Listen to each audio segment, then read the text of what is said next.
Hello, and thank you for joining us today for this OncLive Peer Exchange panel discussion on metastatic non-small cell lung cancer, a disease for which treatment decisions are determined by histology and, more importantly, molecular markers of the tumor. Advances in research continue to generate new drugs for this setting, adding to the complexity of optimally treating patients.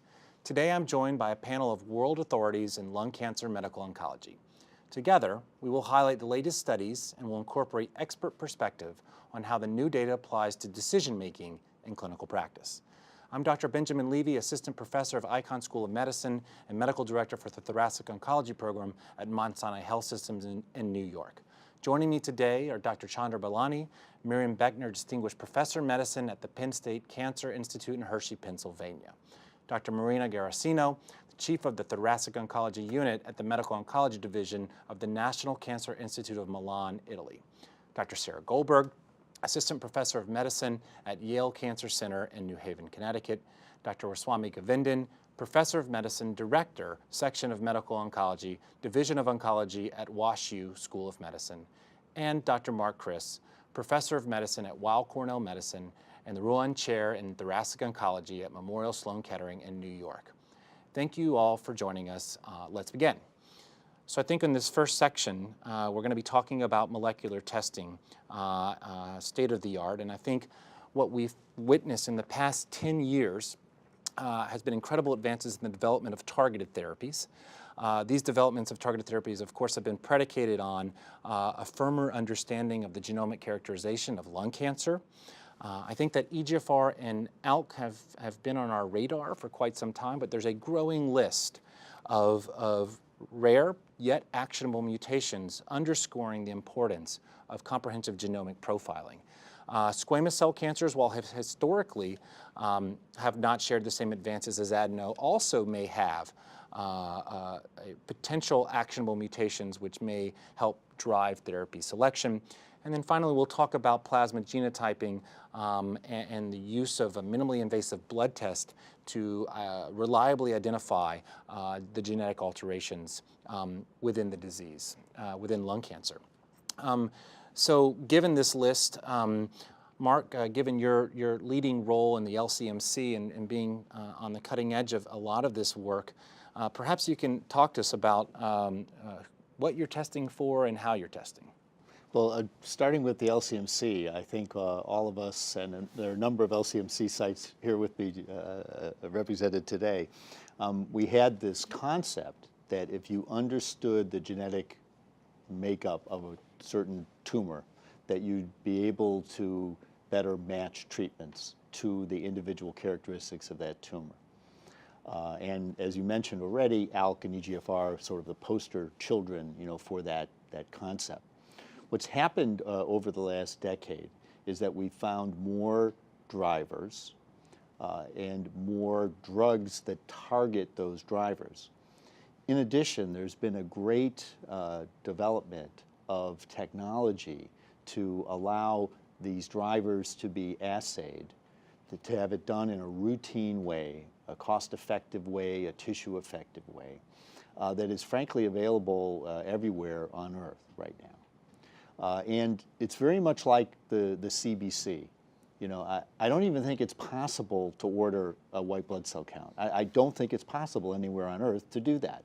When you order the white blood cell count for all kinds of economies, you automatically get hemoglobin and you automatically get a platelet count.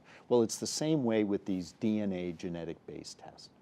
And so because we have these technologies, we not only can go after the ones you mentioned, the EGFR and ALK, but the other ones that have emerged. And the big ones that have emerged in recent years are ROS1, our RET, rearrangements in the RET gene, and most recently, the identification of mutations in exon 14 of MET, M-E-T.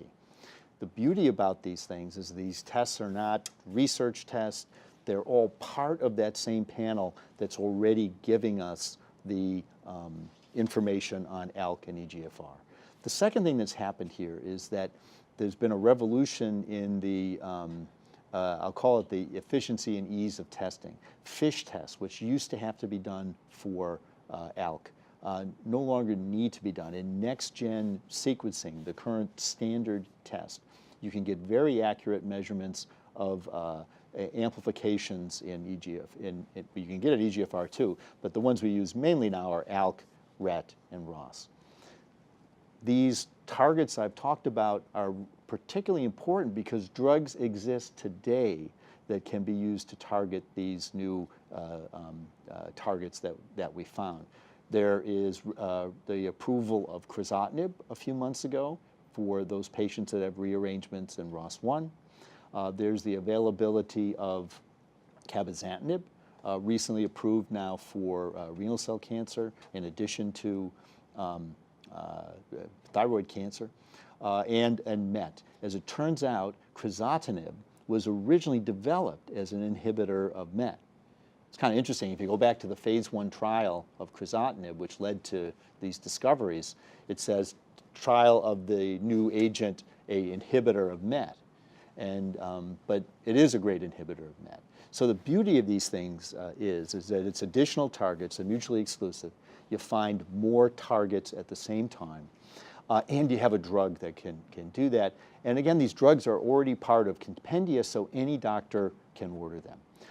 The one common denominator to this, though, and really all the treatments for lung cancers, I think as you mentioned at the outset, is adequate tissue.